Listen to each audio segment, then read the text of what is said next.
Ozgür Dengiz was 17. He took the life of one of his friends during a fight and received a 10-year prison sentence. So lenient as he was a minor at the time. He was turned into police by his father prior to receiving a presidential pardon, completed 3 years of his sentence. Then, at his father's urging, he enlisted in the army. He had multiple hospitalizations for mental health issues while serving in the army. He made numerous attempts to flee the military. I had to have my boyfriend light the candle for me because I am 21 and still do not know how to use a lighter. And as a result of his failures, holy freaking crap. I have a tripod, but that's for a camera. I discovered my phone works better than my camera. So, I'm probably gonna have to sell that camera. Anyway, I have several things stacked, which it works. He made numerous attempts to flee the military, and as a result of his failures, his hostility grew. He returned to the Turkish capital after finishing his service. His mother opened a tailor shop for him, though he did not stop by even briefly. On June 5th, 2007, infuriated by a computer engineer's mocking that he couldn't afford to buy the laptop he had been looking at, Dengiz took his life. Along with his victim's phone, he stole 2 laptops from the shop. When he attempted to sell one of the laptops, he was scammed out of the money. He shot at a garbage collector twice on September 12, 2007. A few months later, he shot at a 55-year-old municipal worker twice in the head from behind following a brief conversation. He dragged the victim and drove off with him. He used a knife to skin the corpse after that, eating some of it raw before packing the remainder in his bag.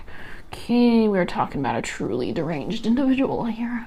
I mean, he was deranged when he started killing, but I mean, the whole skin and the flesh is a bit much. But I mean, I should have expected it. We're doing cannibal cases. He placed the body in the trunk after wrapping it in a cloth. He left the body at a landfill before going back to the apartment he and his parents shared. He fed the stray dogs outside his flat a chunk of flesh. The remaining flesh was then placed in the refrigerator.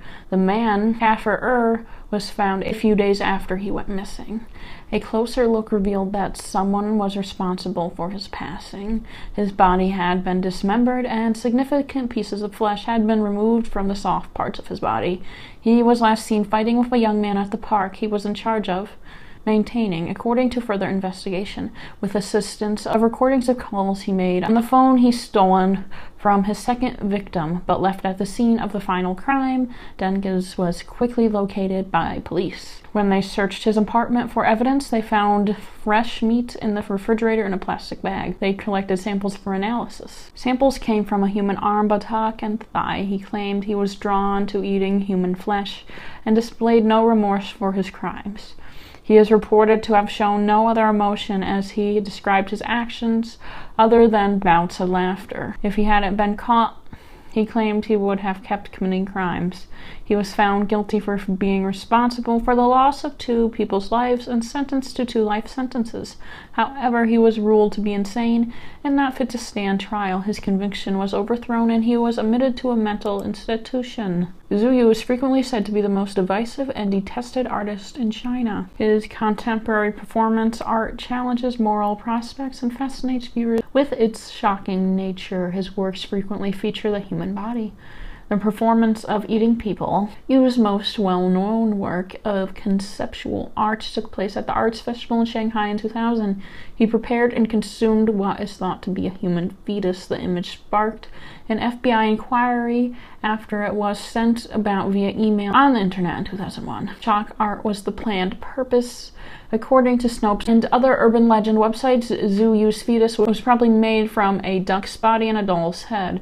Along with Zhu Yu's photos, other images from other art exhibitions were fraudulently claimed to be proof of fetus soup being consumed in China and spread online. While Yu's sculpture was highlighted in a Channel 4 documentary about Chinese contemporary art in 2003, the cannibalistic theme of the piece generated controversy in Britain.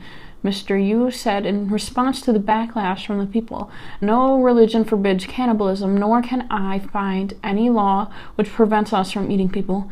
I took advantage of the space between morality and the law against mankind's moral idea that he/she cannot eat people, to preserve social order and the spiritual well-being of the Chinese people. Displays featuring animal maltreatment, the deceased over violence, and sexuality were banned in response to Zhu's performance. Daniel Rakowitz moved to New York around 1985. He was seen as strange, known among his East Village neighbors as a marijuana dealer and an owner of a pet chicken.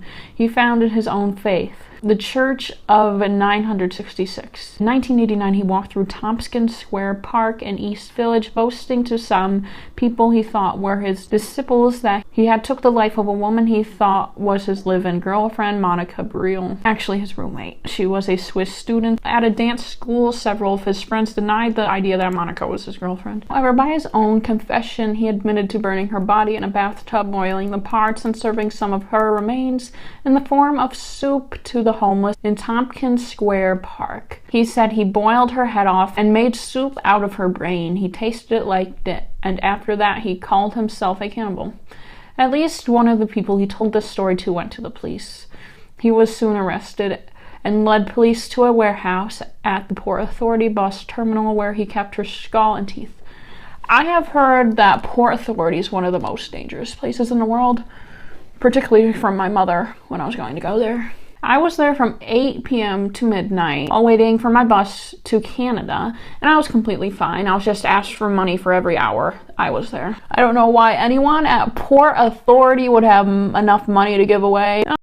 I'm sure that any young person who looked confused and scared in New York City would be asked for money. I'm sure that's not just a Port Authority thing. I think that's just a New York City thing. The jury found the then 31-year-old Rakowitz not guilty by reason of insanity in the passing of Monica Briel.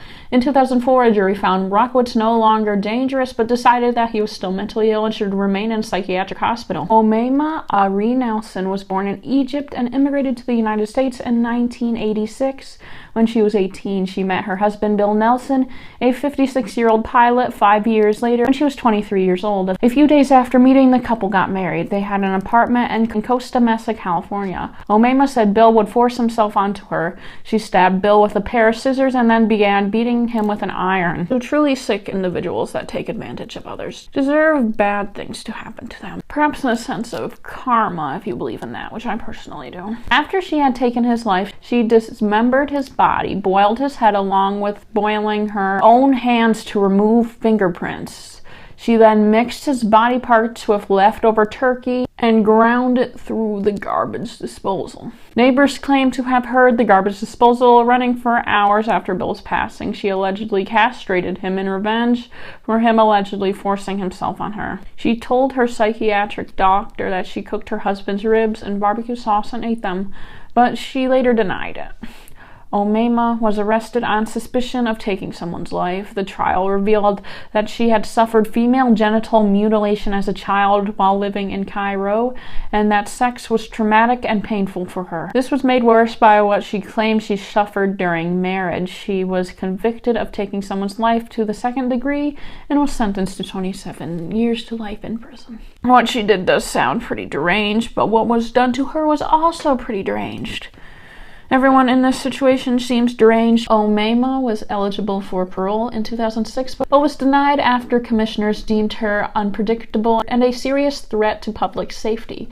She became eligible again in 2011, but the parole board again denied her, citing that she had not taken responsibility for the crime and would not be a productive citizen if released. She cannot apply for parole again until 2026. Today, 5-year-old Jason Foreman disappeared. He was playing with his older brother and 3 other boys. After telling his playmates that he was going home, he ran towards his house. Jason's mother, Joyce Foreman, last heard her son's laughter through an open window around 3:30 in the afternoon. He never made it home. It was Joyce's 25th birthday. Jason Foreman's disappearance remained unsolved until Michael Woodmansee's arrest in April 15th, 1982, 7 years later. For an unrelated crime, this was also the year the body of Jason was found. He lured a 14-year-old paperboy, Dale Sherman, into his house and provided him with alcohol. When Woodmansee made an unsuccessful attempt to strangle him, the boy came home and told his father, who became enraged, confronted Woodmansee, and beat him. Woodmansee's father saw the police leave the victim's home, waved at the officers, and complained to the police about his son being attacked. The police asked them both to come to the police station and discuss the incident. Questioning woodmansee about the alleged attack on the Sherman boy, police suspected he might know something about Jason Foreman's disappearance. Slowly, they led the interrogation in that direction, and eventually woodmansee confessed to taking the life of Jason Foreman. He told the police that if they searched his room, they would find a diary, but everything in the diary was pure fiction. When the police searched woodmansee's room, they found not only the diary, but also Foreman's skull and several other bones in his dresser. The bones were completely fleshed and peeled. Woodmansee pleaded guilty to taking someone's life in the second degree in 1983 and was sentenced to 40 years in prison as a result of a plea deal. The prosecutor negotiated a plea deal to avoid revealing the gruesome facts of the murder. He was only 16 when he committed the crime against Jason. He was their neighbor. Rhode Island's good time law allows an inmate to earn up to 10 days off their sentence each month for good behavior. During the 28 years woodmansee was imprisoned, he was able to serve 12 years back under that prohibition. In May 2011, due to outcry and the nature of the crimes committed, 2 independent forensic psychiatric doctors were appointed to evaluate woodmansee, who agreed that woodmansee met the criteria for an involuntary change. A good time law. Do you think people can change and be rehabilitated back into society? I feel like some people are truly evil, but I do have hope that most people are good people.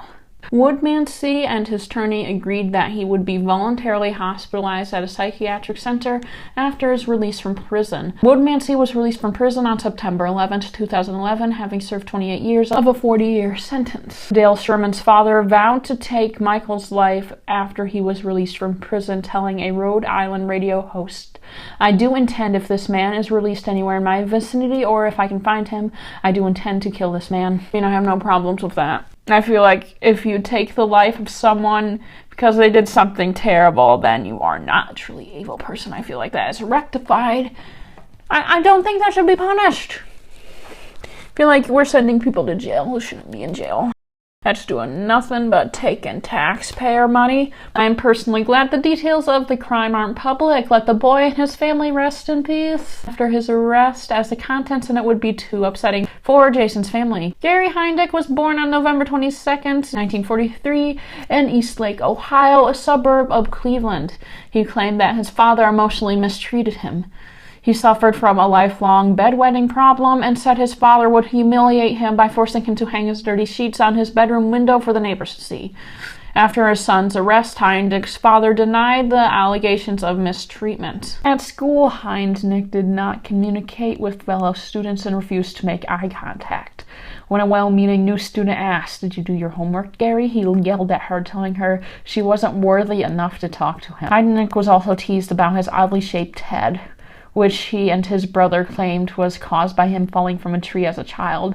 Despite this, he performed well academically and was tested with an IQ of 148. With his father's encouragement, 14-year-old Heidnik enrolled at Military Academy in Virginia for 2 years and left before graduating. After his second term in high school, he continued his school for less than a year before dropping out and joining the Army at 17, where he served 13 months. During basic training, his drill sergeant rated him excellent. He applied for several specialist positions, including a military police position, but was rejected. He was sent to San Antonio for medical training, which he did well at. However, he did not stay in San Antonio very long and was transferred to a hospital in Germany. Within weeks of his new job in Germany, he earned his GED. In August 1962, Heidnik began complaining of severe headaches, dizziness, blurred vision, and nausea.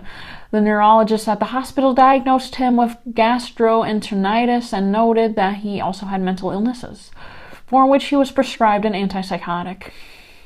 2 months later, he was transferred to a military hospital in Philadelphia, where he was diagnosed with schizoid personality disorder, causing him to receive an honorable discharge. Shortly after his discharge, Heidnik became a licensed practical nurse and enrolled at the University of Pennsylvania, but dropped out after 1 semester. He would work at a veterans hospital, but was fired for poor attendance and rude behavior with patients. From August 1962 until his arrest in March 1987, Heidnik was in and out of psychiatric hospitals and attempted to not be alive anymore at least 13 times. In 1970, his mother was diagnosed with bone cancer and suffering from the effects of alcoholism alcoholism, chose to pass by drinking mercuric chloride. His brother was also in a mental hospital and attempted to not live anymore several times. Hey, this is interesting to me. Like all nurture argument, can mental illness be passed to children? In October 1971, Heidnik founded a congregation, the United Church of the Ministers of God, which initially had only 5 followers. In 1975, he opened an account in the name of the church. The first deposit was $1,500. In the end, he raised more than $500,000, which is more than $2.7 million in 2023. Man, inflation is crazy. How about we do something about that? Like, is decreasing inflation possible? Can we do that?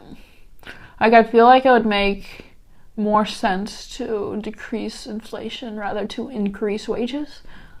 But I am completely ignorant. I do not know the slightest thing about the economy.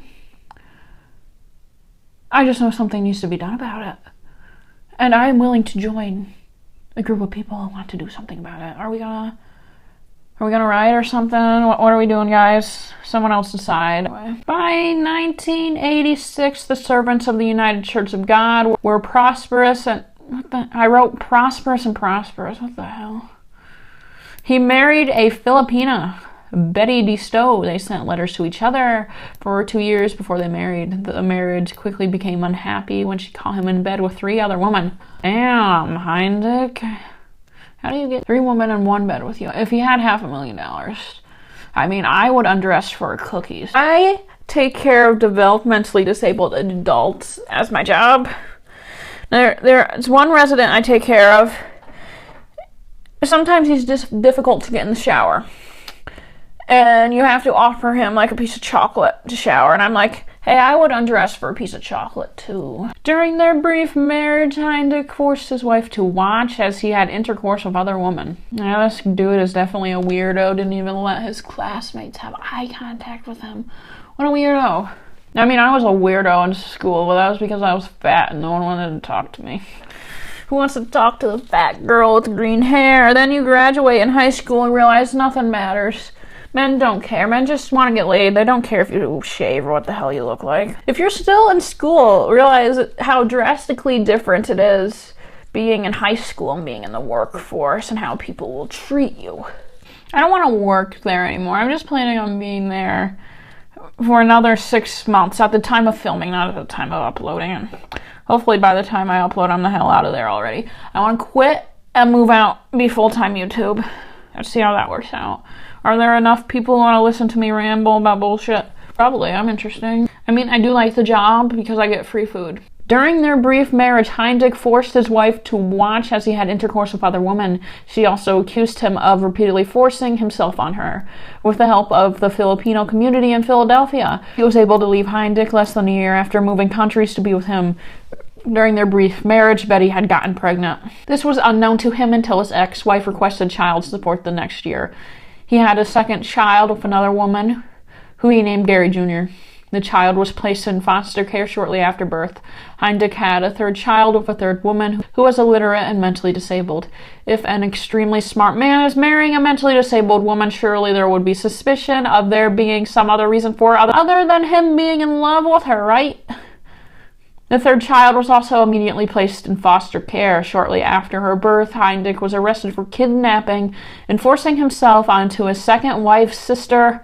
Her sister was also mentally disabled and lived in a group home. In 1978, at 34, Heidnik checked out his wife's disabled sister for the day from her group home. He imprisoned her in a locked storage room in his basement. Gosh, what a weirdo this dude is. Gosh, more than a weirdo. Honestly, he's depraved. When she was found and returned to the hospital, tests revealed that Heidnik forced himself on her, giving her gonorrhea. Heidnik was arrested, charged, and convicted of kidnapping and forcing himself onto her. The original conviction was overturned on appeal. He spent 3 years of his incarceration in mental institutions before being released under supervision 5 years later. His wife did not leave him until 8 years after he had committed the crime. He was then arrested for another crime, forcing himself onto his wife. The same year, he kidnapped a 25-year-old woman. By 1987, at 43, he had kidnapped 4 more women whom he held in the basement of his home in Philadelphia. where he beat them and forced himself onto them. One of the women, 24-year-old Sandra Lindsay, passed from a combination of starvation, beatings, and untreated fever. Heidnik burned her, but had trouble with her arms and legs, so he put them in the freezer and labeled them dog food. He cooked her ribs in the oven and boiled her head in a pot on the stove. Police arrived at his home after neighbors complained of a foul odor coming from the apartment, but left after he explained he was cooking a roast but fell asleep and it burned. Man, this story just keeps getting worse and worse and worse. This dude, there's nothing this dude wouldn't do at this point, I feel. Several sources claim that he ground up his victims' flesh, mixed it with dog food, and fed it to his other victims. His attorney argued that after examining the Cuisinart and other kitchen tools, they found no evidence of this, claiming he made it up to support the insanity defense. That the cannibalism rumor was started by Heidnik himself, and that there is no evidence that anyone ate human. I will not go into any details of what he did to the women when they were alive, as it is completely unnecessary. Depraved, 23, was electrocuted. Heidnik disposed of her in Pine Barrens, New Jersey. In 1987, Heidnik kidnapped Jacqueline Askins, she the youngest of the 6 victims, only 18 at the time. On May 5th, 2018, a special report aired titled Gary Heidnik's House of Horrors 30 Years Later, featuring an interview in which Askins said Heidnik wrapped duct tape around his victims' mouths, stabbing them in the ears with a screwdriver. On March 23rd, 1987, Heidnik and one of his victims, Josephine Rivera, kidnapped 24-year-old Agnes Adams. The next day, Josephine convinced Heidnik to let her go temporarily so she could visit her family. He took her to the gas station and said he would wait for her there. She walked to her boyfriend's house. She initially wanted to confront Heidnik, but then decided to call the police. Responding officers noticed chafing from chains on her legs and went to the gas station to arrest Heidnik. His alleged best friend, Cyril Brown, was also arrested. He was released on $50,000 bail and an agreement to testify against Heidnik. Brown testified in part that he witnessed Lindsay's passing in the basement, that he also saw Heidnik dismember her body. Shortly after his release, he attempted to hang himself in his prison cell. In court, he claimed that the women were already in the house when he moved in. His attorney tried to make it seem as he was insane, though this was rejected. The fact that he successfully raised $500,000 through his church showed that he was a smart investor and therefore not crazy. The financial advisor testified for his mental competence, saying he was an astute investor who knew exactly what he was doing. He was convicted of 2 counts of taking someone's life in the first degree, 6 counts of kidnapping, 5 counts of forcing himself onto someone. He was sentenced to death and imprisoned at the Pittsburgh State Penitentiary. He attempted to not live anymore by intentionally taking too much of his prescribed mental health medication. 8 years later, his daughter and ex-wife, Betty, filed a lawsuit seeking a stay of execution, arguing that Heidnik was incompetent to execute.